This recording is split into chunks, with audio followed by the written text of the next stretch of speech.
Hey everyone, this is Nick, and Linux gaming has never been so popular. Okay, well, we started from the bottom, I guess. But still, there are an estimated 1.6 million Linux users, and that's on Steam alone. And with the Steam Deck selling more and more, we can only expect these numbers to grow. But navigating the Linux gaming world can be tricky with plenty of tools, applications, acronyms that are basically not existent on Windows or other platforms. So this here is your complete definitive guide on how to get started with gaming on Linux. And that includes Steam, Epic Games, Origin, Ubisoft. We'll leave emulation aside for now because that's a big enough topic for an entire video. So strap on and let's get started. Just like you can get started with your own gaming or Linux server thanks to today's sponsor and the $100 of free credit they're giving you. Thanks to Linode for sponsoring this video. Linode is my favorite solution to run a Linux or gaming server. It's what I use to run my own Nextcloud instance and my own OnlyOffice server. The interface is super easy to use. They are affordable, they have tons of documentation online, and they have one-click deployable servers for a ton of applications or games. Like Pi-hole. Pi-hole is a DNS sinkhole that filters out requests to ad-serving domains. Basically, it lets you block ads and improve network performance. It lets you actively monitor every DNS request made on your network and block requests as they come in. And you can deploy it in one click on Linode, so you can ensure I stay poor. And to get you started, Linode is giving you $100 of free credit to get your own Linux server or gaming server running. To get access to that, just click the link in the description below.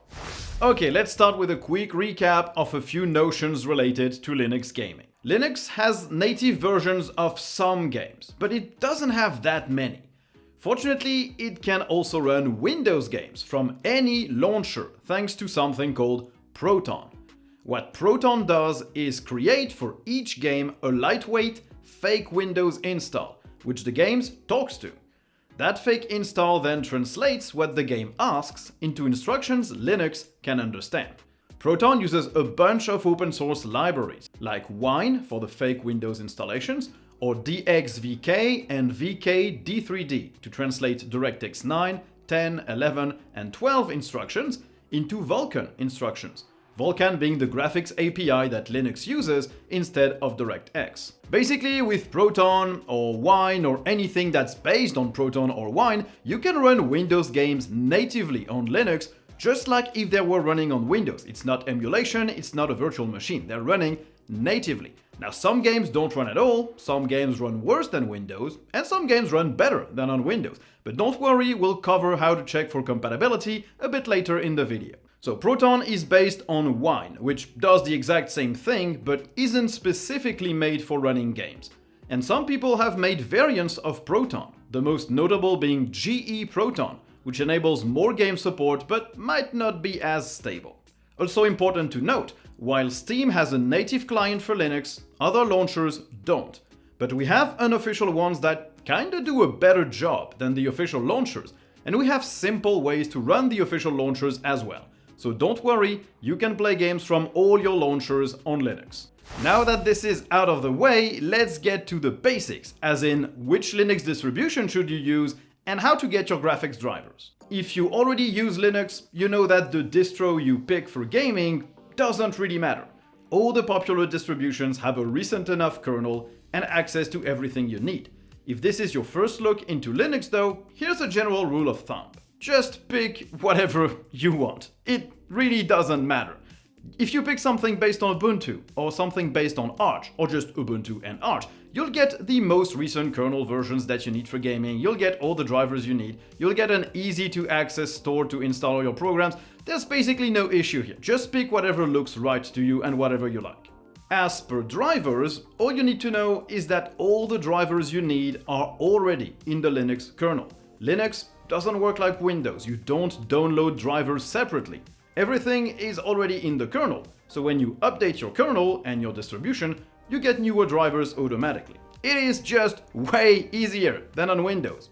Except for NVIDIA, because NVIDIA and Linux have a complicated relationship. Since NVIDIA hasn't really made their drivers available as open source, they are not in the Linux kernel. What the kernel gives you is the Nouveau drivers, which are an open source, retro-engineered version of their drivers, and that will not give you the best performance. If you have an NVIDIA GPU, you're going to want to install the NVIDIA proprietary drivers. But don't run to the NVIDIA website, it's way easier than that on Linux.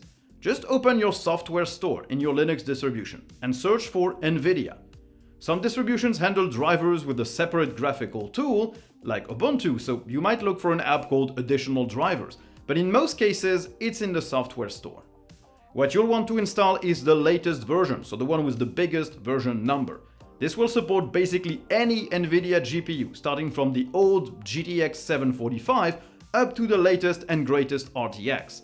If your card is older than that, you'll have to look online to see which version of the driver you need, but in most cases, just install the latest. And if you use an AMD GPU or an Intel GPU, well, these guys are pretty good at contributing to their open source drivers, which means that you have nothing to do, all the drivers are already in the kernel, and you're good to go to start gaming.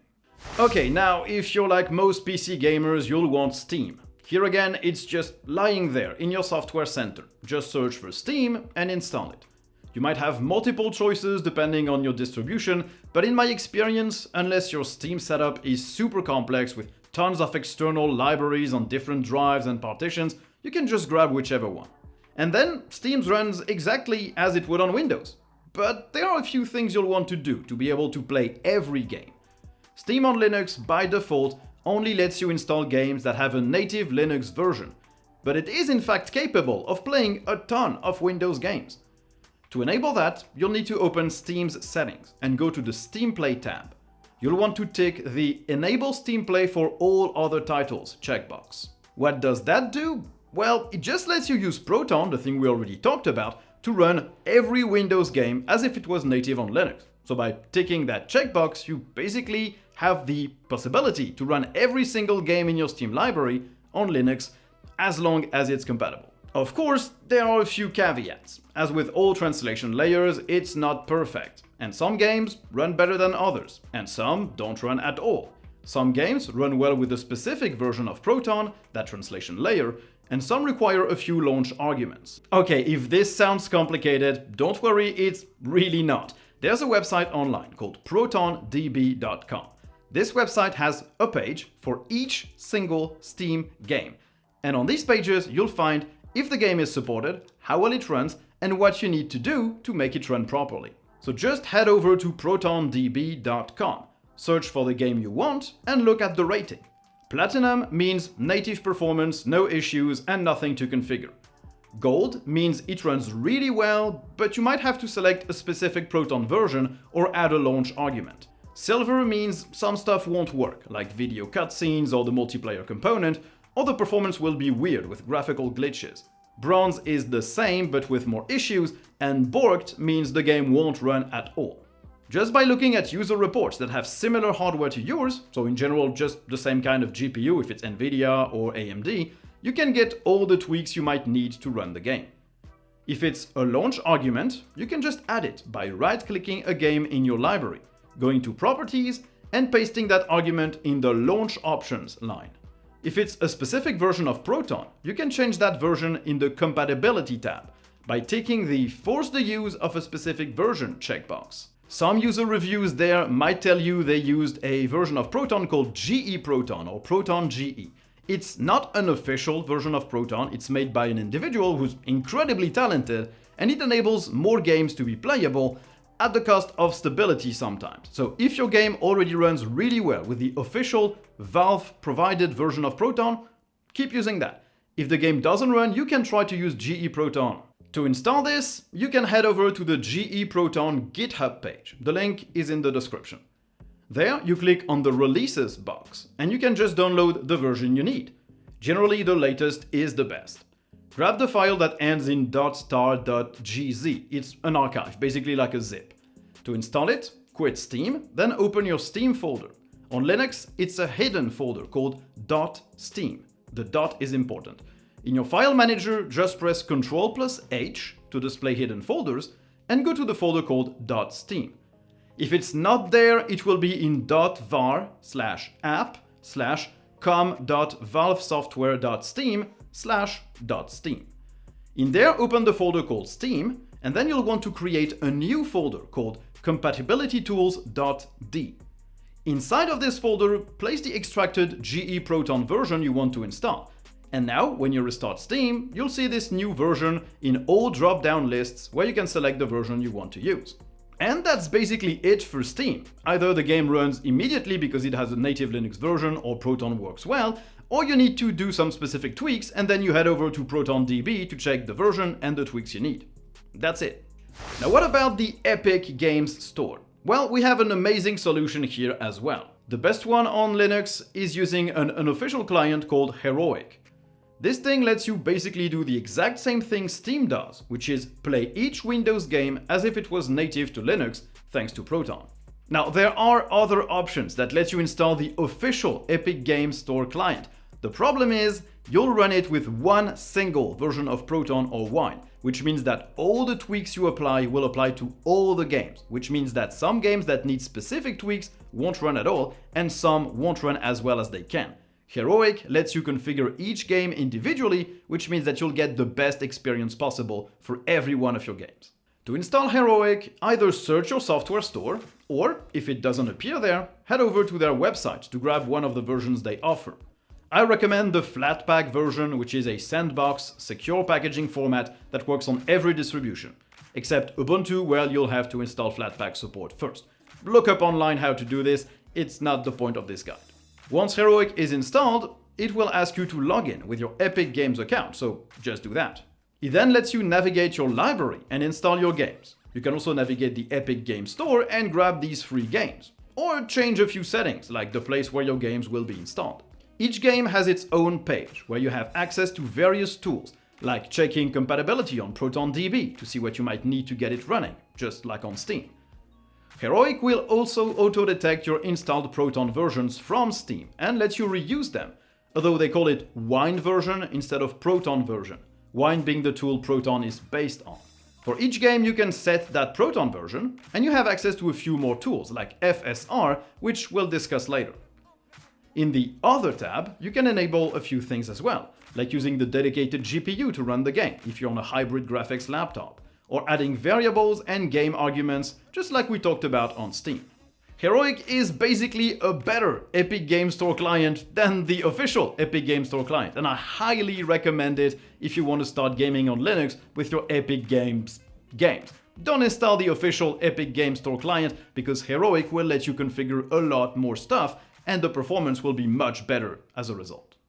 Now let's move on to Origin and Ubisoft Connect. These other launchers are best handled through Lutris. Lutris is a game manager that can group in the same place your Steam games, your GoG games, your Ubisoft, Origin, emulation, basically every game you own in one launcher. Lutris might be in your software store, and if it's not, head over to the lutris.net/download link to see how you install it on your distribution. I left that link in the description. To get started with adding your Origin or Ubisoft games, just click the Origin or Ubisoft icon in the sidebar, and then the small user icon next to it. You'll get a login window, and once you're signed in, your list of games will appear in the main window. Click a game, and then the Install button in the bottom of the app to install it. Lutris uses user-contributed scripts to grab the best version of Wine or Proton, to grab the best configurations, the best libraries, and install all of that automatically for you. That's why you might see multiple install options in a list when installing a game. There are multiple install scripts from different people.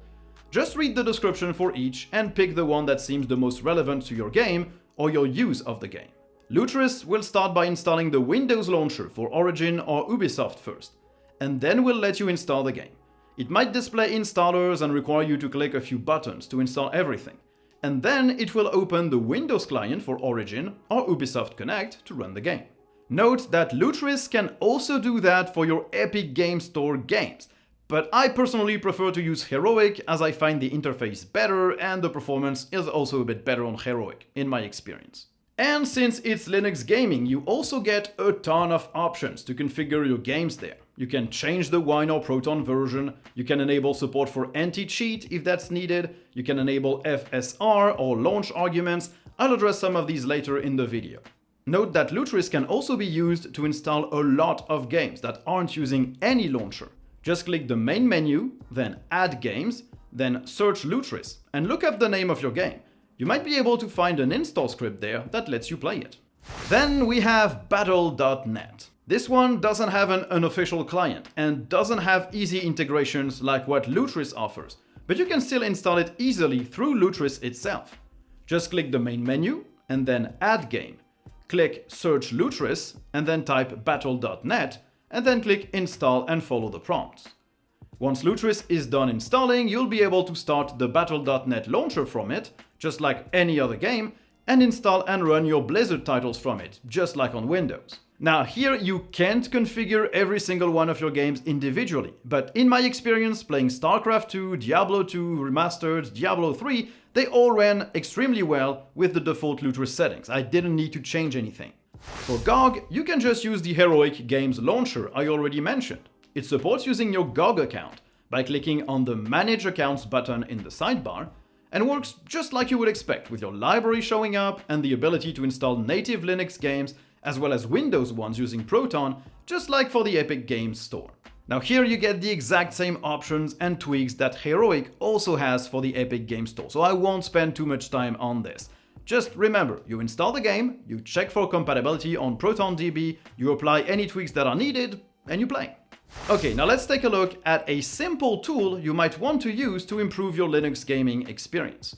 It's called FSR. This is a tool from AMD, but you can use it on any GPU, Nvidia, Intel, whatever. And it lets you render a game at a lower resolution and upscale it to the native resolution of your display. So you're saving some GPU and CPU power, but the end result looks pretty close to the real thing. For example, you could play a Tomb Raider game, rendering it at 720p, but it would be upscaled to 1080p to match your monitor. With Linux, you can add FSR support to basically every game, even the ones that don't support it natively. Yes, Linux gaming can be better than Windows gaming sometimes. Windows can't do that. So for Steam, you'll need to use GE Proton that we already talked about, as this support isn't in the main Proton versions. So download and install GE Proton as I detailed earlier, and then switch the Proton version the game is using to GE Proton. You'll then need to add this argument, wine underscore full screen underscore FSR equals 1 space percentage command percentage. You can just add it in the game's properties in the launch options box. For Heroic, you'll also need to select GE Proton in the wine version dropdown. You can access it by clicking on the game, then on its settings button and in the wine tab. And once that's done, you need to check the Enable FSR Hack box. On Lutris, you do not need to add an argument. Just check the Enable AMD Fidelity FX Super Resolution switch in the Runner options, which you can access by right-clicking a game and clicking Configure. Now, when you start your game, just select a lower resolution than the one your display uses, and the game will automatically use FSR to upscale itself and look much better, while keeping a good FPS. And there are tons of other tools exclusive to Linux to make the gaming experience even better. There's Game Mode, which basically tells your CPU to bring all the cycles and all the power it can to the window in the front of the screen, so basically your game. There's Mango HUD, which lets you get super detailed statistics about FPS, frame timing, power usage. Basically, it's the same overlay that the Steam Deck has. Or you have VK Basalt, which is a post-processing layer, which can be applied as the game runs to improve a game's graphics, even though you might have maxed out everything in the game's graphic options. So, hopefully this video will have given you all the basics and all the knowledge you need to get started on Linux without scaring you off too much. It might look like a lot of things, but honestly, it's basically just look for a program, install it, and then install your game inside of the program. It's super easy, super simple. It's not as install and play as on Windows, but it's really not far off. And the experience in the end can be customized so much more than on Windows that it's really, really awesome. Awesome? Just like today's sponsor. Tuxedo is a company based in Germany, and they make laptops and desktops that run Linux out of the box. And they have models for every price point and everyone, from the smallest Nox and Ultrabooks to the biggest gaming laptops or gaming towers. If you want to get started with gaming on Linux, their devices are probably among the best you could find. And they have tons of configuration options, For the keyboard layout, for the CPU, the GPU, the RAM, the SSD, additional hard drives, you can even get your own logo engraved on the back of your laptop.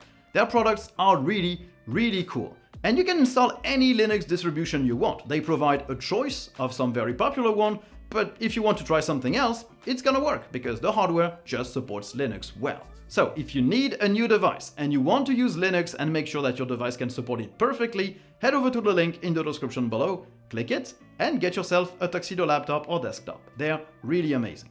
Now, thanks everyone for watching the video. I hope you enjoyed it. If you did, don't hesitate to like, to subscribe, to turn on notifications, to write a comment. And if you didn't, well, you can also dislike it and tell me why in the comments as well. And if you enjoy the video, if you enjoy the channel, you can also support me by clicking on the super thanks button or the PayPal link in the description, or you can become a Patreon member or a YouTube member. Both get access to a weekly podcast and the right to vote on the next topics I'll cover. So thanks everyone for watching, and I guess you'll see me in the next one.